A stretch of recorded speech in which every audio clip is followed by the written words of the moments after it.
ক্ষমাটা বড় চমৎকার। তুমি কোনোদিন যাকে মাফ করো তার দিকে তুমি তাকাও না, একটু সুযোগ পাইলেই তুমি তাকে কি করে দাও, ক্ষমা করে দাও।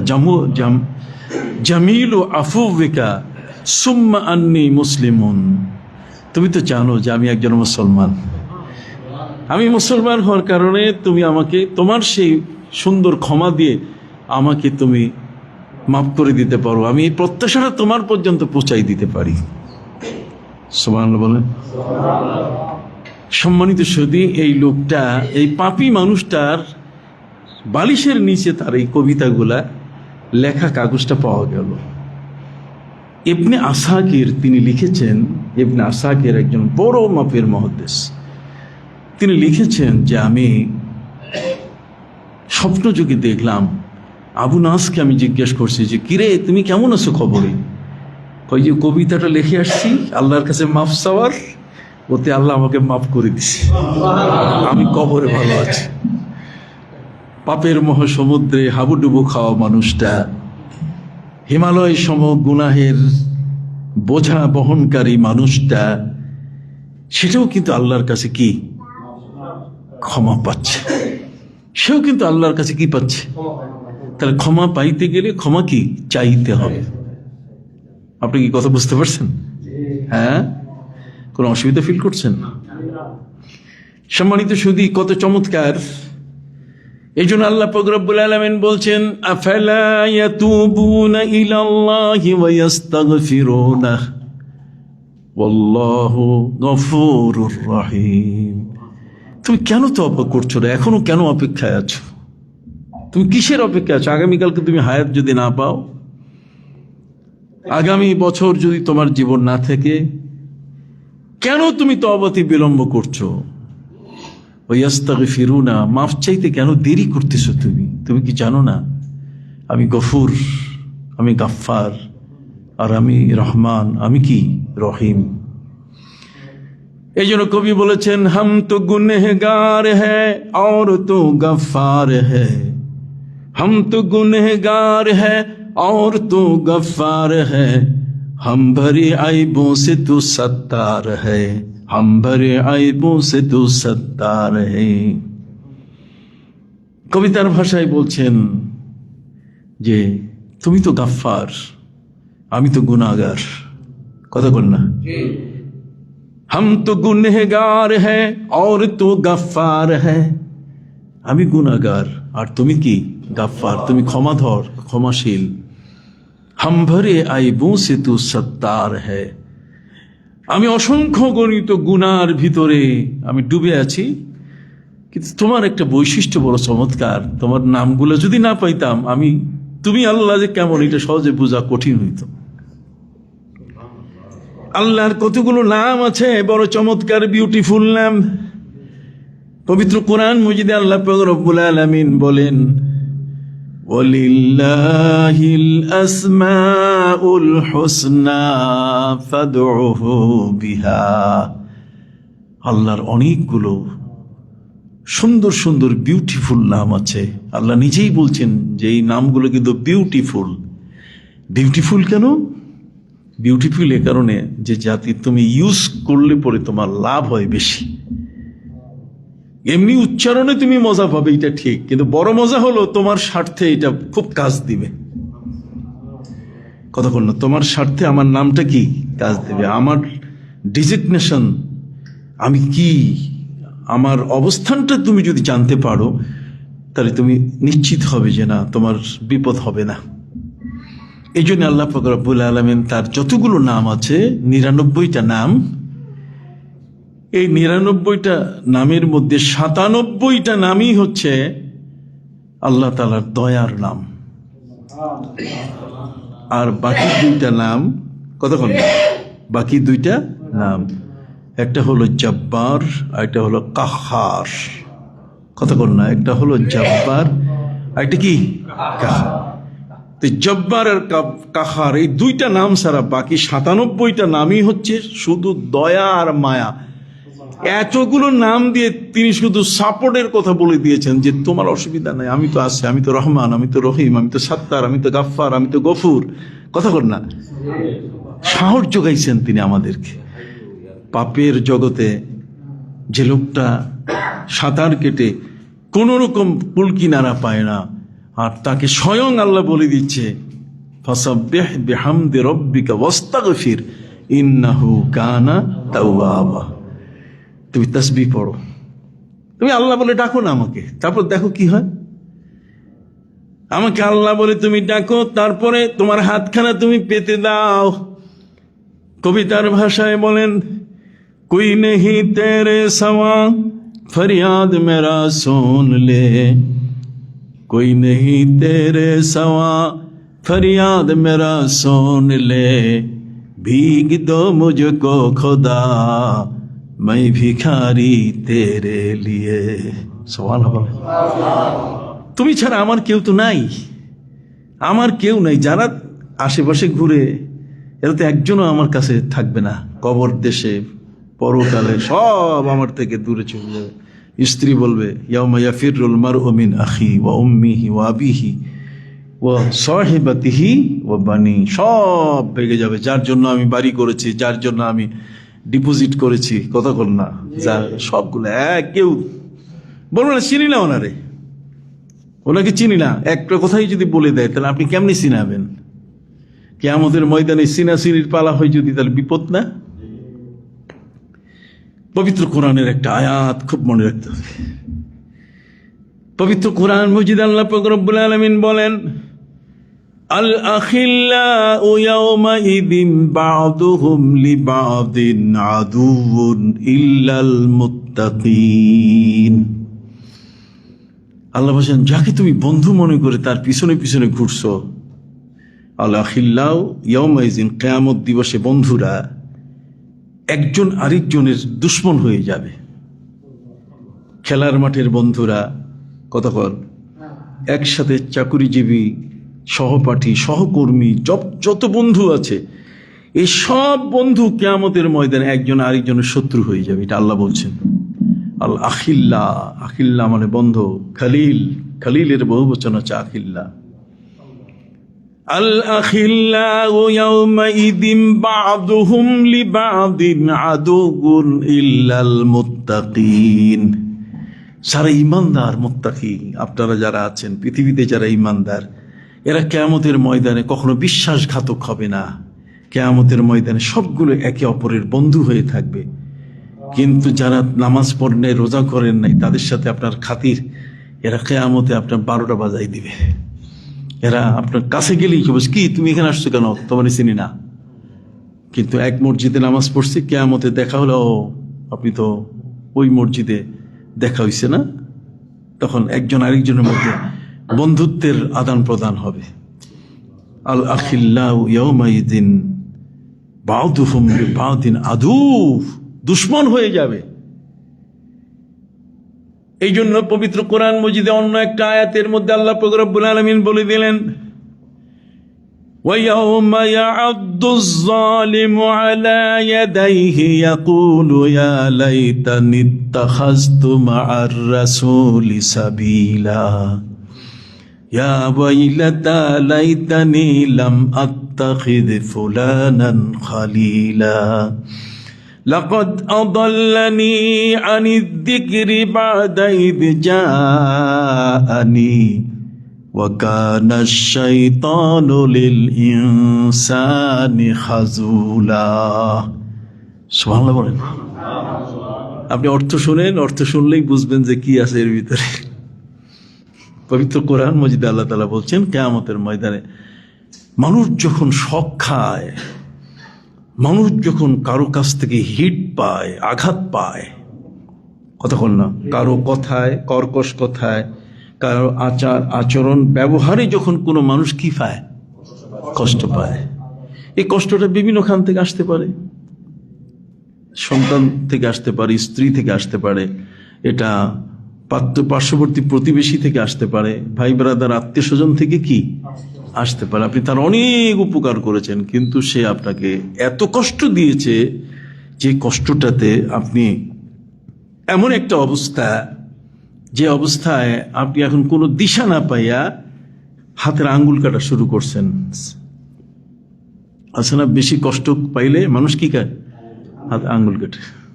হায়, আমি তো তারে এইটা করছি, তার মেয়েটার বিয়ে দিছি, তার ছেলেটাকে পড়াবার টাকা দিছি, তার নিজের চিকিৎসার ব্যবস্থা করছি, আজকে ও আমাকে এইটা করলো। কথা বল না, এই কথা বলে সে কি আঙ্গুল কাটে। আল্লাহ বলেন ওয়ায়াউমা ইয়া'আদ্দুজ জালিম, জালিম ব্যক্তি কিয়ামতের ময়দানে হাতের আঙ্গুল কাটা শুরু করবে। সে বলবে কি, ইয়া লাইতানি, আফসোস, ইয়া লাইতানি তাখাযতু মা'আর রাসূলি সাবিলা, আমি যদি আমার নবীকে পৃথিবীতে যদি ধারণ করতে পারতাম, নবী যদি আমার বন্ধু হতেন, তাহলে এই আখেরাতে বিপদে পড়তে হতো না। বুঝেন নাই? সে এই কথা বলে হাতের আঙ্গুল কি কাটবে। وَيَوْمَ يَعَضُّ الظَّالِمُ عَلَى يَدَيْهِ يَقُولُ يَا لَيْتَنِي اتَّخَذْتُ مَعَ الرَّسُولِ سَبِيلًا يَا وَيْلَتَى لَيْتَنِي لَمْ أَتَّخِذْ خَلِيلًا فُلَانًا خَلِيلًا, যদি ওই লোকটাকে, ওই কাফের বেদিনটা, দুষ্ট দুরাচারটাকে যদি আমি বন্ধু না বানাইতাম, তাহলে আমার ভালো হইতো। তার কারণ লাকাদ আদাল্লানি আনিজ যিকরি বাদা ইদ জাআনি, ও আমাকে নিয়ে গেছে তাসের আড্ডাখানায়, ও আমারে মদের আড্ডাখানায় নিয়ে গেছে। ভালো বন্ধু আমার জীবনে আমি পাইনি। আমার উচিত ছিল ভালো বন্ধু হিসাবে নবীকে বরণ করা, প্রিয় নবী মুহাম্মদ সাল্লাল্লাহু আলাইহি ওয়াসাল্লামকে কি করা, বরণ করা। কিন্তু এমন একজনকে আমি বন্ধু বানাইছি, লাকাদ আদাল্লানি, সে আমাকে সর্বনাশ করে দিয়েছে, ধ্বংস করে দিয়েছে, পথভ্রষ্ট করে দিয়েছে আমাকে। হ্যাঁ, লাকাদ আদাল্লানি আনিজ যিকরি, আল্লাহর জিকির থেকে সে আলাদা করে দিয়েছে। বাদা ইদ জাআনি ওয়া কানা আশ-শায়তানু লিল ইনসানি খাজুলা, আর শয়তান হচ্ছে মানুষের জন্য বিশ্বাসঘাতক। খাজুল শব্দের অর্থ হচ্ছে কি, বিশ্বাসঘাতক। মানুষ বিশ্বাসঘাতক, মানে শয়তান বিশ্বাসঘাতক, এটি আল্লাহ তাআলা বলছেন। আমি এই কথাগুলো এই কারণে আপনাদের কাছে তুলে ধরছি যে আমরা তো জীবনে অনেক ভুল করি, কি কোন ঠিক কিনা? ভালো মানুষ আমাদেরকে ডাকে, আর আমরা ভালো মানুষের ডাকাটা বাদ দিয়ে একটা খারাপ মানুষ ডাকতেছে। ওর চাকচিক্যতা বেশি, ওর সৌন্দর্য বেশি, ওর আর্ট বেশি, কথা কর না, আমরা ওই দিকে ধাবিত হই, কিন্তু অরিজিনালটাকে আমরা সহজে বুঝতে পারি না। এখানে আমাদের দৈন্যতা, এই জায়গায় আমাদের জ্ঞানের স্বল্পতা। কথা খেয়াল করছেন? সম্মানিত সুধী, আজকের শবে বরাত, ওরা বলছে শবে বরাত কোরআনে নেই। সত্য কথা, শবে বরাত কোরআনে নেই। আছে লাইলাতুল নিসফে মিন শাবানের যে ব্যাপারটা, এটা লাইলাতুল মুবারাকা, লাইলাতুল মুবারাকা নামে একটা শব্দ আছে, লাইলাতুল মুবারাকা। আল্লাহ বলছেন হামিম ওয়াল কিতাবিল মুবিন ইন্না আনজালনাহু ফি লাইলাতিন মুবারাকাতিন ইন্না কুন্না মুনজিরিন ফিহা ইউফরাকু কুল্লু আমরিন হাকিম। হামিম, এরপর আল্লাহ বলছেন কোরআনের কসম, স্পষ্ট কিতাবের কসম। হ্যাঁ, ইন্না আনজালনাহু ফি লাইলাতিন মুবারাকা, আমি একটা বরকতময় রাতে কোরআন নাজিল করেছি। বরকতময় রাত এখানে স্পষ্ট নাই, আরেকখানে তো খুব স্পষ্ট আছে, ইন্না আনজালনাহু ফি লাইলাতিল কদর, সেটা 27 তারিখ দিবাগত রাত, 26 তারিখ দিবাগত রাত রমজানের, এটা তো জানা। কিন্তু এখানে আসার পরে এই জায়গায় ভেজাল লেগে গেছে। এই জায়গায় সব আলেমদের মধ্যে, ওই যে আমি আলোচনা করছি যে আল্লাহর মুখমণ্ডল আছে কিনা, কি কোন ঠিক কিনা, কি বলছে যে আছে, তবে চোখ কয়েকটা। আল্লাহর চোখ আমাদের মতো না, আল্লাহর হাত আমাদের মধ্যে কি না।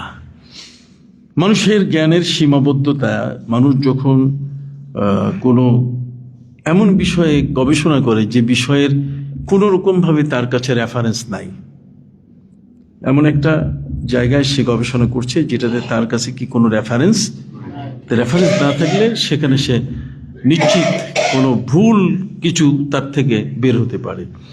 এই জন্য ওয়ারাসিখুনা ফিল ইলমি ইয়াকুলুনা আমান্না বিহি, যারা জ্ঞানের পণ্ডিত তারা আল্লাহ তাআলার এই ধরনের আয়াত অথবা বর্ণমালা এগুলো নিয়ে তারা কথা বলে না। তারা বলছে মুখ বন্ধ, কারণ এখানে আমার ভুল হইতে পারে, এখানে আমার কি ভুল হইতে পারে।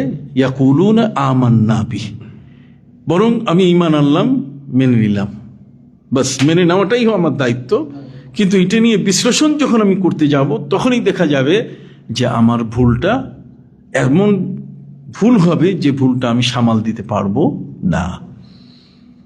আসেন, আরবি ভাষার মধ্যে প্রায় 275টা অনারবি শব্দ আছে। কয়টা? 275। এই যে শব্দ, যেটা ওয়ার্ড, পবিত্র কোরআনের মধ্যে 275টা অনারবি শব্দ আছে। এটা আরবি না।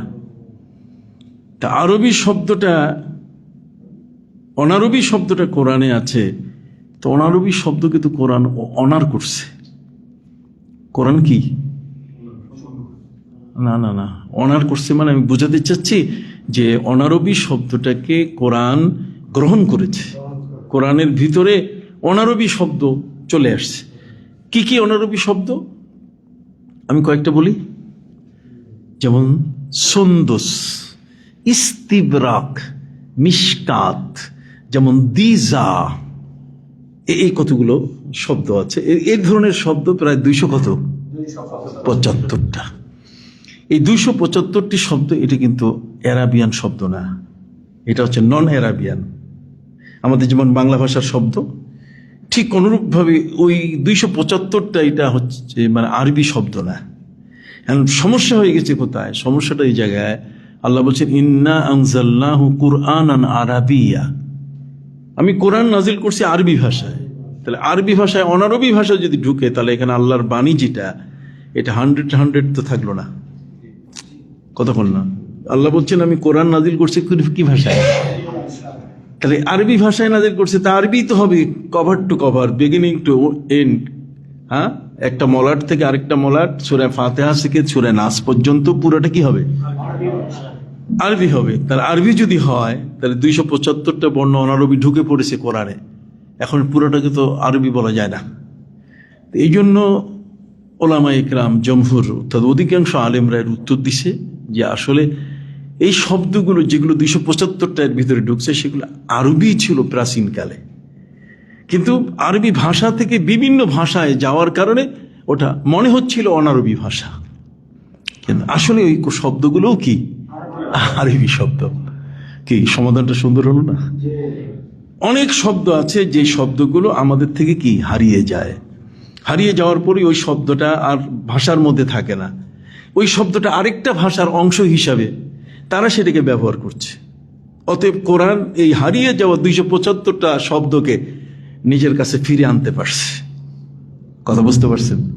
এই দিক থেকে কোরআনের শক্তি, মজেজা অনেক বড়। আর তাছাড়া অনারব যদি হয় তাহলে অসুবিধা কি? নবী করিম সাল্লাল্লাহু আলাইহি ওয়াসাল্লামের একজন তর্জমান ছিলেন, ইন্টারপ্রেটার। নবী করিম সাল্লাল্লাহু আলাইহি ওয়াসাল্লামের একজন দোভাষী সাহাবী ছিলেন, তার নাম হলো হযরত যায়েদ ইবনে সাবিত।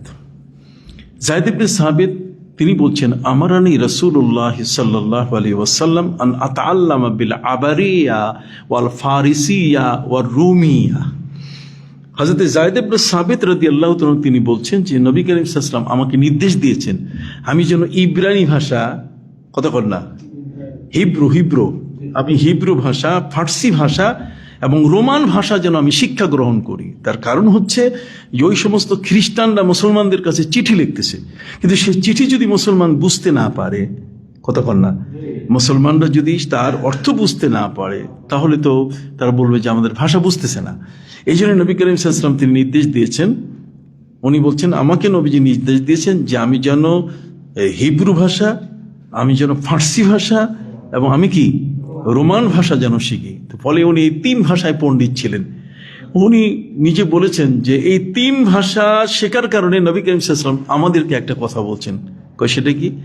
কয় সেটা হচ্ছে আল্লিমু লুগাতা কাওমিন ফাইন্নাহা আমানাত মাকরাহুম। নবী করিম সাল্লাল্লাহু আলাইহি ওয়াসাল্লাম বলছেন যে তোমরা অন্য জাতির ভাষা শিখবে যাতে করে তাদের কোনো ধোঁকা যেন তোমাদের ক্ষতি করতে না পারে। আপনি সুবহানাল্লাহ বলবেন না? হ্যাঁ, কি চমৎকার! কোন কোথা থেকে কোন কোথায় গেলাম, কথা বুঝতে পারছেন?